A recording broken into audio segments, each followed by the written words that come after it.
Ang anghel de la guardia ng Panginoong itinaga sa atin ay nanatiling nasa sa atin. Hindi siya nawawala. Hindi sila nawawala.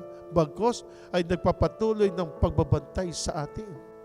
Kung ikaw ay patatalo sa tukso, ano po, ang anghel de la guardia mo, sinisikap niya nito na ikaw ipaglaban. Kapag ikay natalo, alalahanin mo, ang anghel de la guardia mo, ito'y mag-report doon sa itaas, sa ating Ama. At balang araw, pagtanda mong ikaw tumalikod sa pagbantay ng iyong anghel de la guardia, siya ay magdadala pa o magpapadala pa ang ating Ama ng karagdagang pang anghel upang ikaw ay iligtas.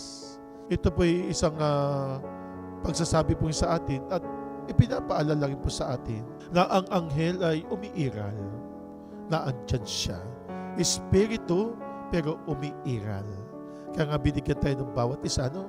Na bawat isa, binigyan sa atin tayo ng mga anghel de la guardia. At sa pagbibigay niya sa atin, tayo po ay sinisikap na maging kabantay-bantay, tumatanggap sa biyaya, mga pagmamahal at pang-akit.